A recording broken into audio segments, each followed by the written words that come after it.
One extremely useful X-shape modeling technique is to insert sketches or pictures into the physical product and use them to shape the outer edges of a primitive subdivision surface. These pictures can be inserted into planes, scaled, oriented, and placed within or behind the model. In this example, we will start with a primitive Sub-D box and using pictures of the top and the side, create a bike seat. In addition to inserting pictures, we'll also take a closer look at the Design Manager tree in order to reorder features and make use of rollback. We'll also delete loops, align mesh points, and scale using the non-uniform option. The model is symmetric, so we will take advantage of that using the Symmetry tool later in the design process. In order to do this, let's do some setup and add a point at the origin position. This will make it easier to place and center any primitive Sub-D surface that we will add. Click the Features action bar and point. Click OK to add the point at the default 0, 0, 0 position. We'll set up a picture on a standard plane. I'll add the first picture. To do this, I'll click the Tools action bar and Insert Picture. Next, I'll click Choose File and select the image file seat plan and click Open. Next, select the XY plane as the picture plane. This is the symmetrical shape. I'll use the default size and settings and click OK. Note that the transparency slider can be used to make the picture partially transparent. In this case, we'll leave the picture at the default transparency setting, which is opaque. Now I'll click the Subdivision action bar and add a box to the point with the default settings. Note that we will use symmetry later in the process, and we'd like to match up the picture and the center of the primitive. Click OK. Keep in mind that the primitive and the picture can always be moved and adjusted later. I'll click Tools and Insert Picture again, and note that the primitive Sub-D surface is no longer being edited. The dialog has been closed automatically. Using the same procedure, I'll select the second image file seat profile. Note that the plane can be selected from the Design Manager or graphically in the work area. We'll select the ZX plane. Click OK. The picture has been added as a feature, but note that it appears after the Subdivision Surface 1 and Knit Surface 1 features, last in the Design Manager tree. This was a mistake as I really wanted the picture features to be together before the Subdivision Surface 1 feature, but I want to show you how to fix this common mistake. Why should the picture feature be higher in the tree? In order to use the picture as a shaping tool, the picture must precede or exist before the primitive subdivision surface. It doesn't, so we'll have to reorder it.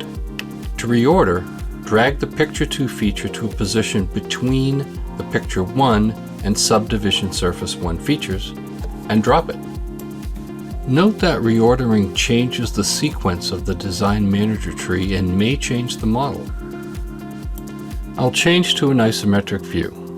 I need to edit this picture to work with the existing picture, so I'll double-click it and edit it.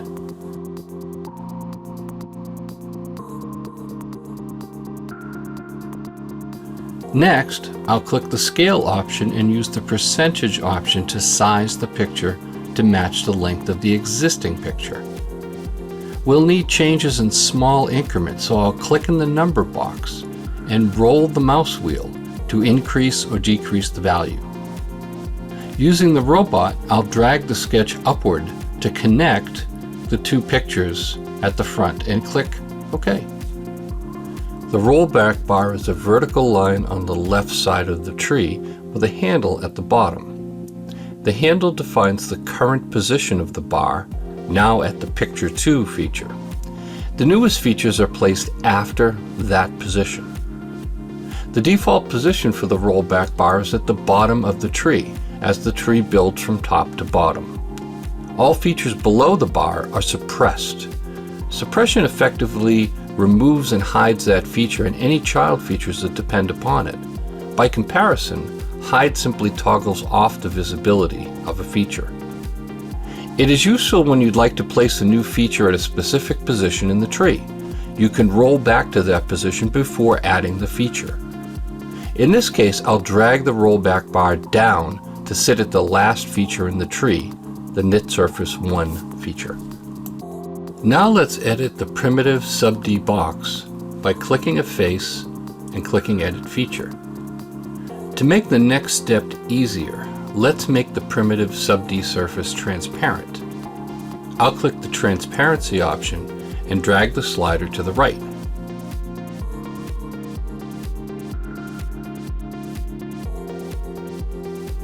I'll select all of the box, scaling and positioning it to roughly cover the pictures.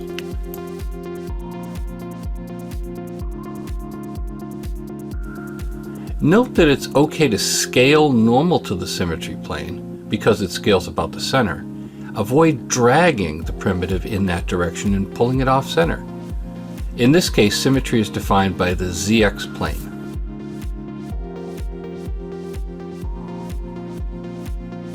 In some cases, less loops are easier to work with, and that is the case here.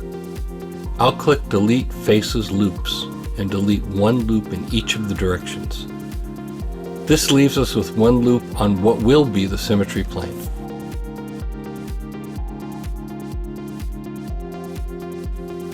Now we'll be shaping the primitive to match the picture as closely as possible.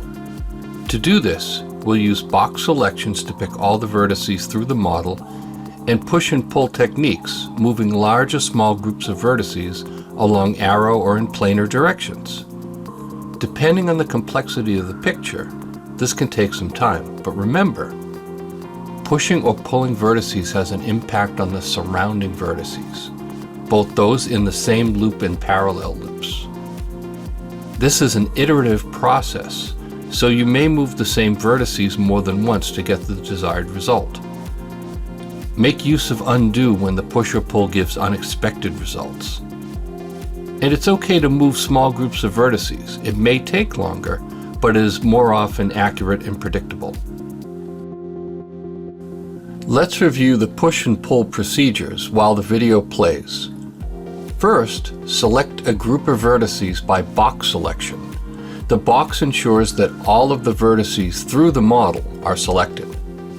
When the robot appears, use the arrow or planar areas of the robot to drag the vertices in the viewing plane directions, up, down, left, right, or on an angle, to reshape the geometry. As you might expect, there are quite a few pushes and pulls needed to get to the shape we want. Let's speed up the picks here to save some time. An alternative to box selection of vertices is to use the selection options to filter types such as vertices, edges, faces, edge rings, edge loops, and face loops. Any entities is the default setting. Although we tried to keep the primitive centered on the picture, it may be a little off-center, or the loop or loops may be off-center. If the primitive is off-center, I'll drag the whole thing to center it on the ZX plane.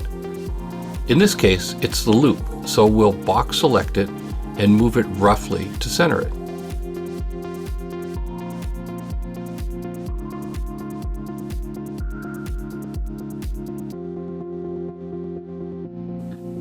Now we'll set up symmetry using the ZX plane before tracing the next picture. Moving vertices on one side move them on both sides, so we really only have to worry about matching one side. Using the same box select and drag techniques, shape the primitive to the picture. This sketch uses the same procedure and it will also be sped up a bit.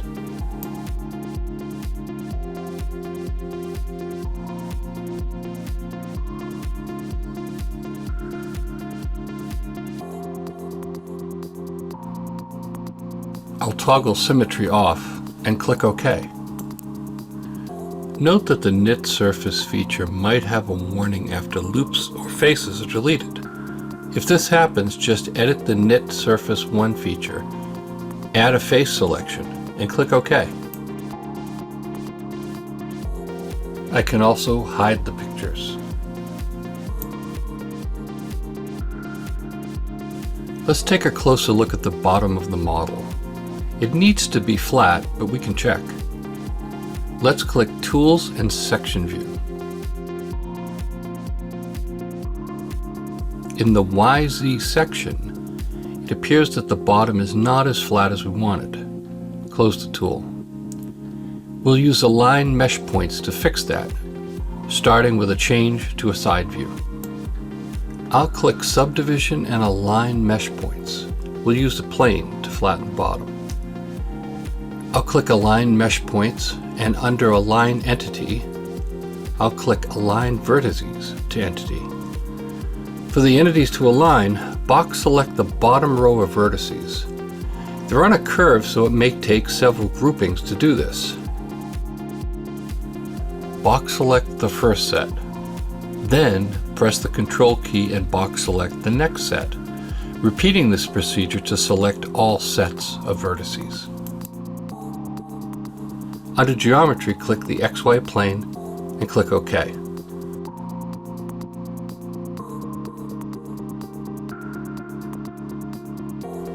Looking at another section, the bottom has been flattened. The shape of the seat matches the pictures, but a design change has occurred.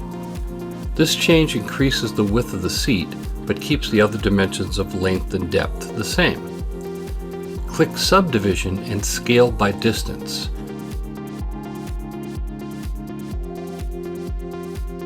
And set up the handles across the width.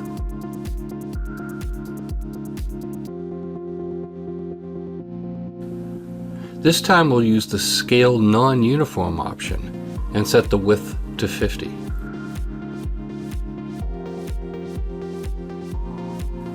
Press Enter and OK.